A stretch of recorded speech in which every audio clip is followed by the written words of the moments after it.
Suspense.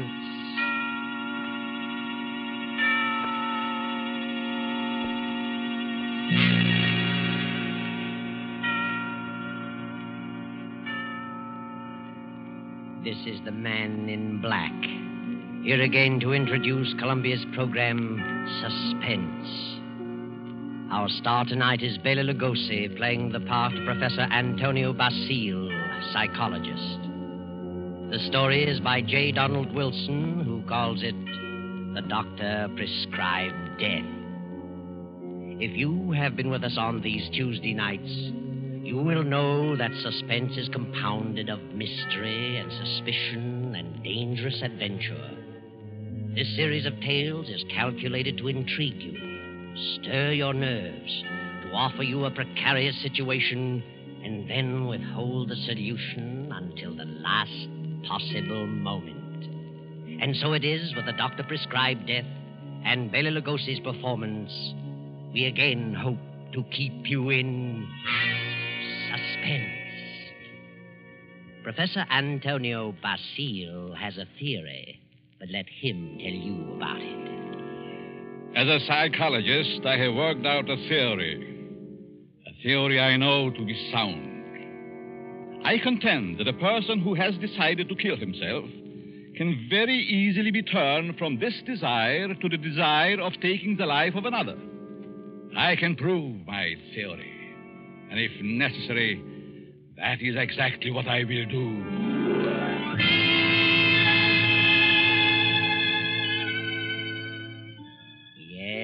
Professor Antonio Basile has a theory, but only a theory.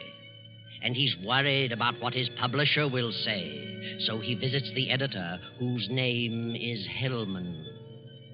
Hellman finishes the manuscript and tosses it on the desk. Professor Basile leans forward eagerly and... Well, Hellman, what do you think? Professor Basile, it's purely conjecture, simply a theory, and I wouldn't advise publishing it. I worked on that theory for a long time. I'm positive of it. I know it'll work. Suppose it will. What good is it? What good have you accomplished if you can prove it'll work? Are you laughing at me, Hellman? It's so silly. An ordinary human being has suffered reverses. Is sick of it all. He wants to leave it all behind. And you say he can be changed to want to kill someone else. I do. Self-destruction and the destruction of other life are closely related in the mind. The dividing line is very thin. It's ridiculous. And you won't publish it? Granger would fire me. Why? He told me that, in his opinion, you should be in the asylum. Mr. Granger said that. Does he think I'm insane? How do I know? Hellman, Mr. Granger didn't say that. It's you who thinks I'm crazy. You've never liked me. For some reason, you are trying to tear me down. Well, we'll see, Mr. Hellman. We'll see. Now, wait a minute. I'll show you whether my works are illogical. I'll show you whether I'm insane. Oh, calm down. I'm going to make you eat those words. I know you don't like me, but I'm going to prove that my theory is sound. Good night. Wait a minute. Basile, wait. You wait, Hellman. You wait. Yes, wait, Hellman. Wait. Professor Basile, seething with resentment, rushes from the office and strides angrily down the street. Insane, huh? I'll prove my theory. I'll find a subject. I'll find someone who wants to take his own life. And so Basile goes home, late for dinner. He finds a note from his wife, Myra, saying she's decided to attend the opera and will be home around 11:30. Then Professor Basile gets an inspiration. He goes to the bridge over the deep canyon, the bridge called Suicide. And strangely enough, he hasn't long to wait. As he stands against the railing in the fog, a figure appears a few feet beyond, stops, prepares to leap. Don't do it. Wait a minute. Listen. Huh? That's very silly. Let go of me. Oh, no. I couldn't do that. I need you. I don't need you. Don't you know this is against the law? You're not an officer. You can't stop me. It's 500 feet to those tracks below. Hard steel rails. And don't believe what they all tell you about not being conscious of what happened. You'd know. People don't die instantly. Let loose. They lie in agony for minutes and sometimes for an hour. It's a horrible death, I know. How do you know? I'm a doctor. Doctor? Yes. I can tell you much simpler ways, much less painful ways, and quicker. You're a nice young girl, an intelligent girl. You wouldn't want it to happen this way. Maybe after I talk to you a while, you wouldn't want to do this at all. No. No. But come on. Let's talk it over. Maybe a few minutes' talk will change the entire picture for you. What could you do to help me? If you'll come, I'll tell you. There's a motive back of your wanting to do this, and I'd like to know what it is. Nothing doing. Haven't you any relatives? Any loved ones you'd like to do something for? Yes? Then if you'll talk with me for a while, maybe I can find my way clear to help those people. You sound crazy to me. Oh, no. All right, I'll... Where? My apartment. Let's go.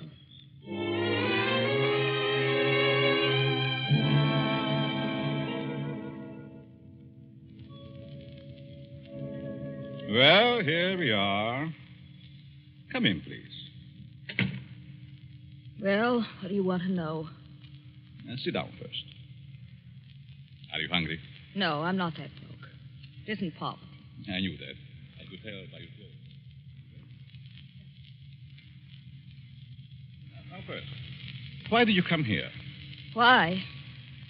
Why, because you talked me into it. I see. You're not afraid of me? Afraid? In my frame of mind. What can I lose? Suppose I told you that I really brought you here to kill you. Kill me? You know, you're a very pretty girl, don't you? Yeah? That doesn't always mean so much. The right man, it might. That's what I thought. But I found out it didn't mean a thing. Ah, then it was because of a man. I knew it. Really? How did you guess? I'm a student of psychology. I'm Professor Antonio Basil. I see. And you want to know what makes me tick. You want to know the reason behind my action tonight. That's right. I would like to know what happened to make you want to kill yourself. Suicide is a mental aberration. Yeah? I'd like to know what preceded the decision to destroy yourself. And what you thought about until the moment I stopped you on the bridge. What good will that do me? You said you weren't broke, but you also said you had some loved ones you'd like to do something for. I meant I wasn't broke to the point of being hungry. I have a few dollars. But you suggested help for someone in larger terms. Yes, I did.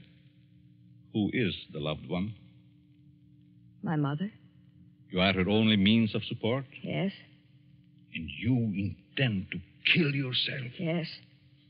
That's being selfish, isn't it? Selfish? Yes. You are concentrating solely on self. You think so? What else? The first law of human nature is self-preservation, right? I suppose so. The second law is the preservation of family.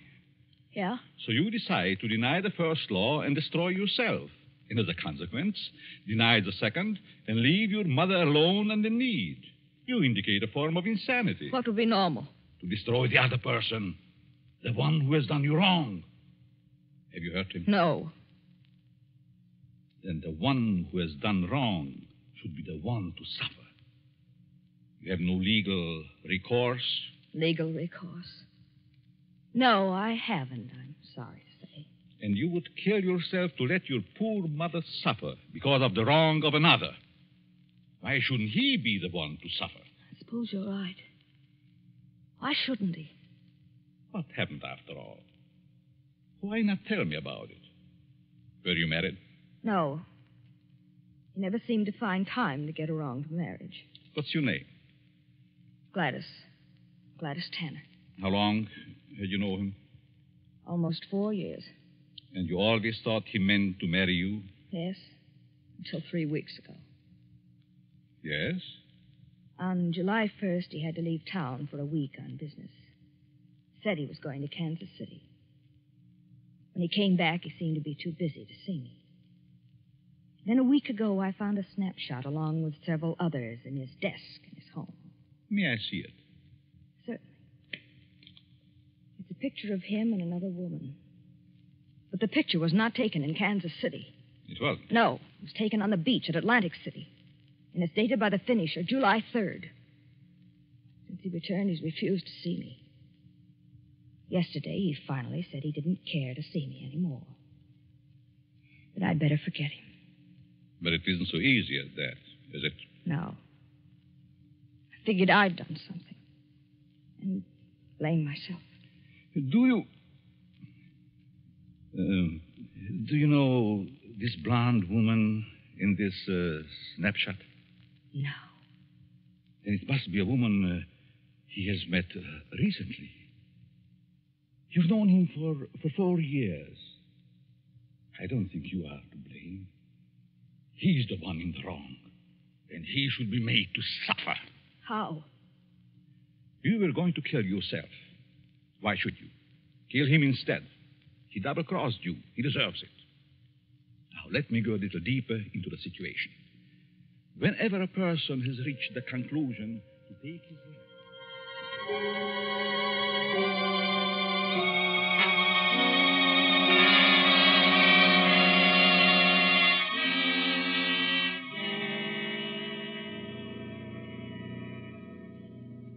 Sure you have made up your mind, Miss Tanner? Positive.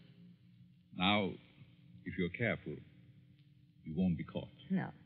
But whether you are or not, I'm giving you this check for $1,000 made out to cash to be sent to your mother only after the man is dead. Write his name on this pad. There you are. I will know what has happened by the newspapers. And I will withhold payment until I learn that you have gone through with it. It'll happen tonight. Very well. You are sure? You are determined? Absolutely. Nothing could stop me. Very good. But just what would happen if I did get caught? You won't get caught if you follow my instructions. I know. Now, here is a small revolver. It'll fit easily in your purse. That's all you need. Be sure to wipe your fingerprints off and leave the gun near the body. Yeah. Well, goodbye, Dr. Basile. Goodbye, Gladys, and good luck.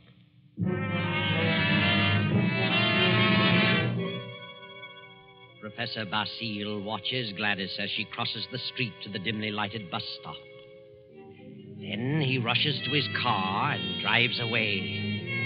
A few minutes later, he comes to a stop at Hellman's house. Hellman, the editor who ridiculed his theory. Just a minute. Oh. Hello, Basile. Good evening, Hellman. Thought I'd drop out to have a little chat with you. Well, why this time of night? It's kind of late, isn't it? 11. Didn't think that was late for you. No?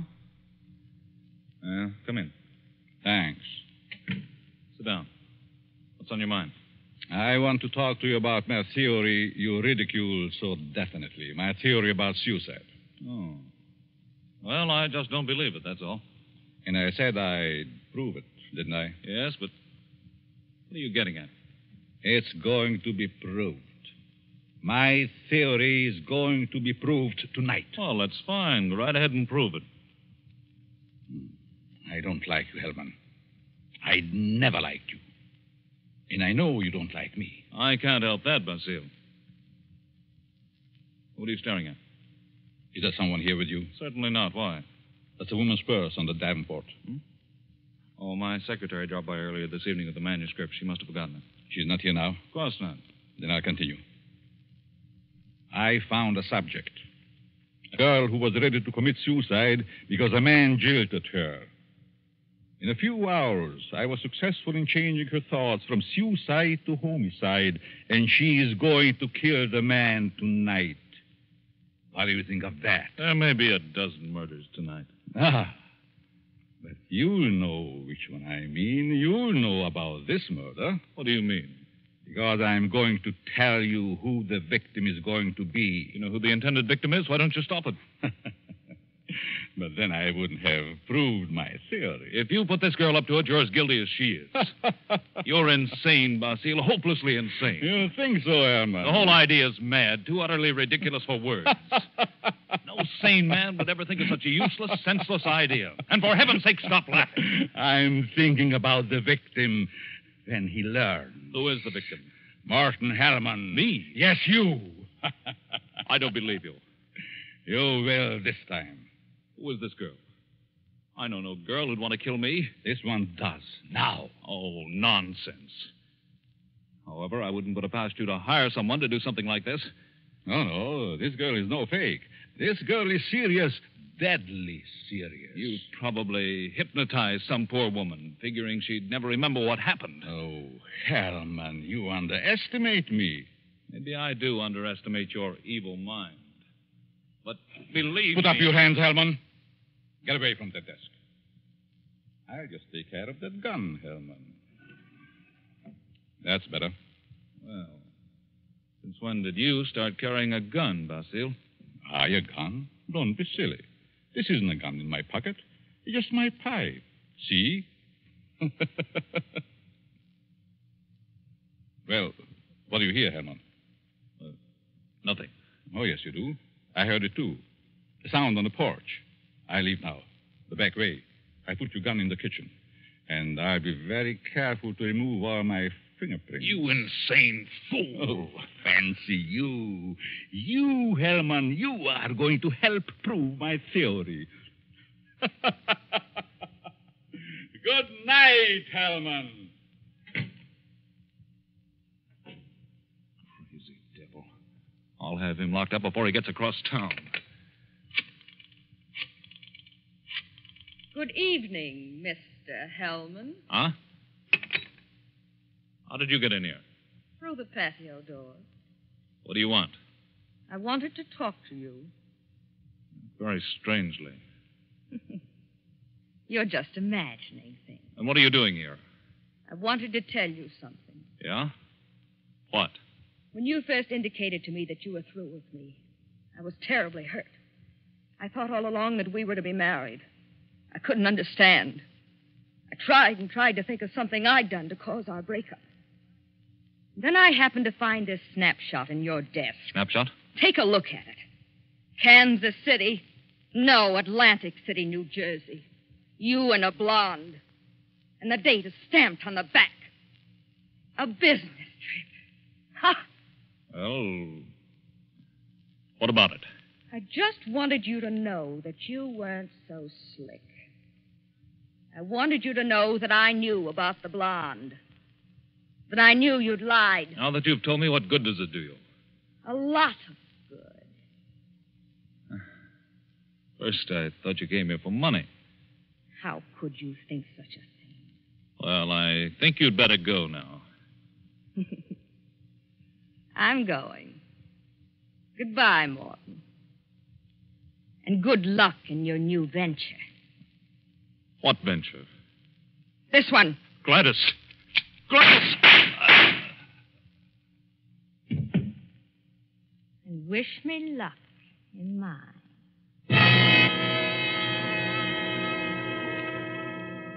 Gladys stands staring a moment at the body of Hellman, then wipes off the gun, drops it to the floor, takes the professor's check from her purse, steps to Hellman's desk and writes a note. Then she puts the note in an envelope with the check, addresses it, stamps it, turns out the lights, and steps out into the dark street. At the corner, she drops the envelope in the mailbox and disappears. Professor Basile heard the shots. His theory worked. Hellman will torment him no more. The perfect crime. So he can go home to his wife now and go to sleep.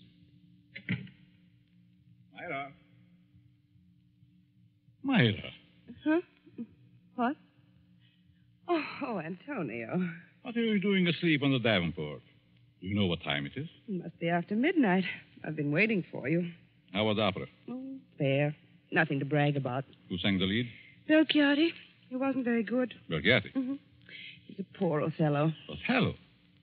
I thought they were doing Ida tonight. No, they switched because someone was ill. Oh, I just as soon have stayed home. Have a nightcap, Myra. No, thanks. I'm tired. I think I'll go to bed.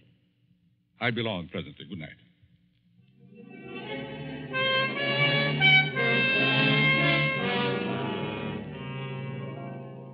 Then the night passes and the morning comes. The professor rises cheerfully and prepares for breakfast. Then... I get it, Myra. Yes? Are you Professor Basile? Yes. May we come in? We'd like to talk with you. Of course. What is it you want? Is your wife in? Yes. We'd like to see her, too. What? Oh, I'm Lieutenant Davis. Detective headquarters. Well, what do you want? Will you call your wife? Why, certainly. Myra! But what's this all about? What is it, Antonio? These men are from detective headquarters. They want to talk to us. Really? What about? May I ask where you were last night, Mrs. Basile?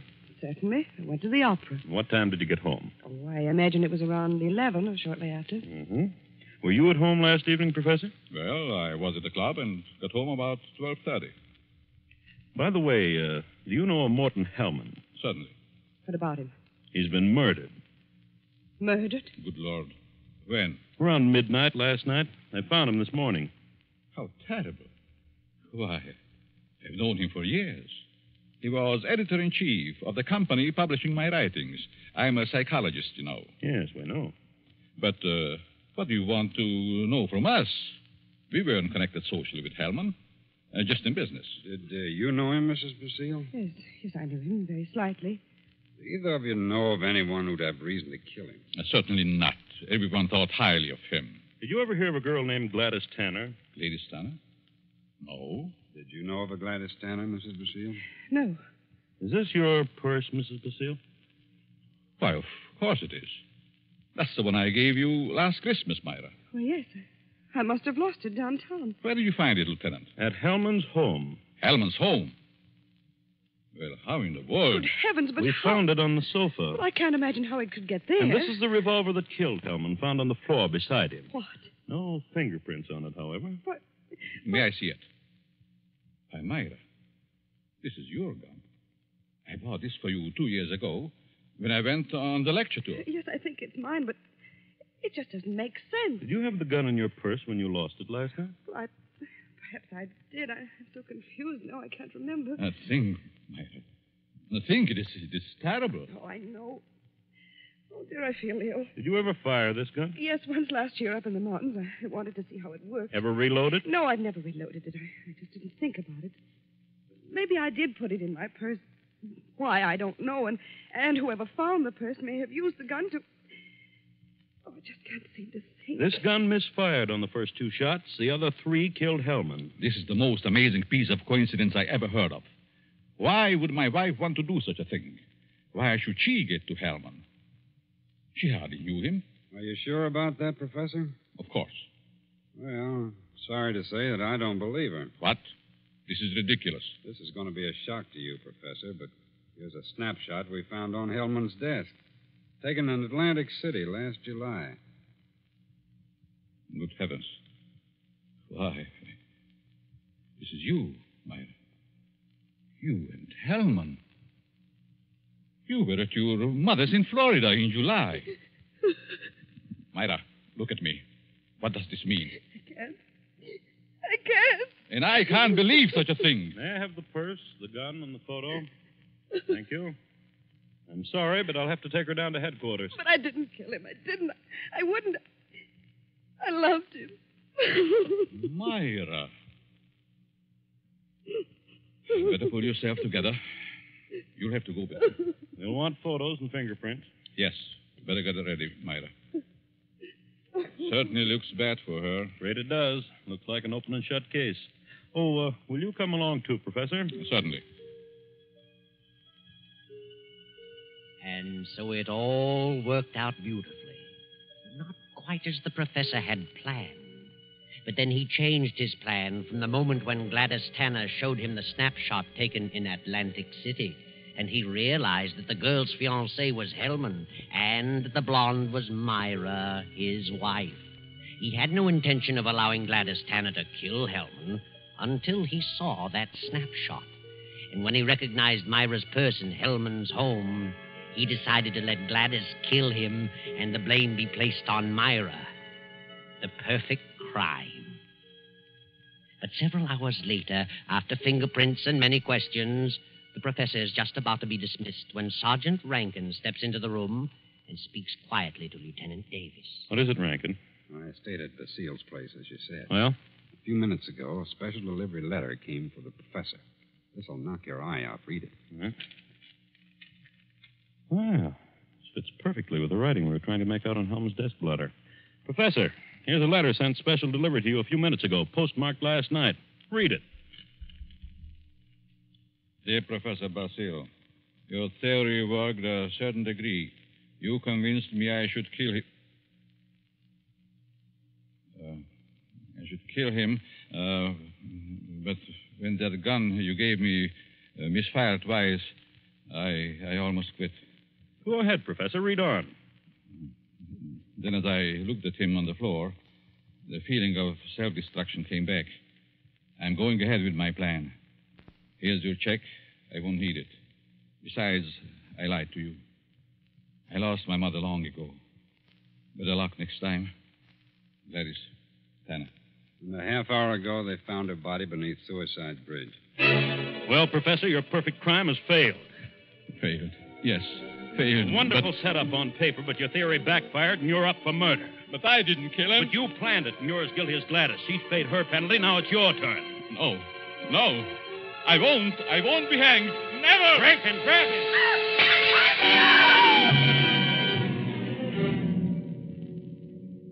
And now the doctor lies on the sidewalk 17 stories below. His entire theory worked in reverse.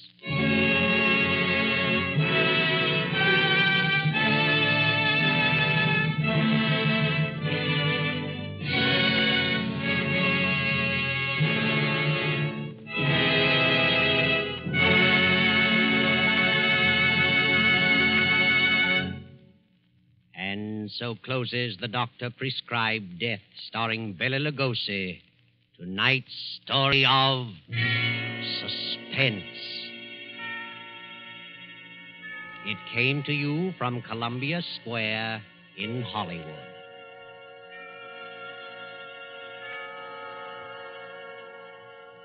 This is the man in black who conveys to you Columbia's invitation to spend this half hour in suspense with us again next Tuesday when we present the noted actor, Mr. Sidney Greenstreet, in The Hangman Won't Wait.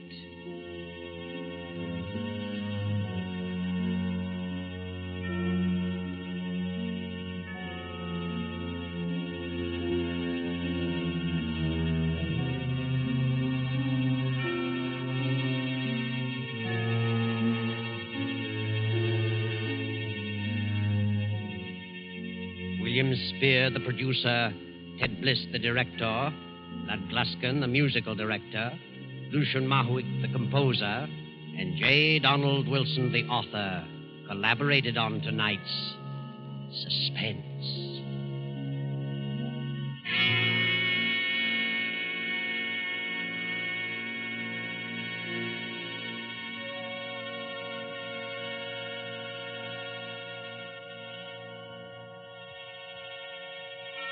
This is the Columbia Broadcasting System.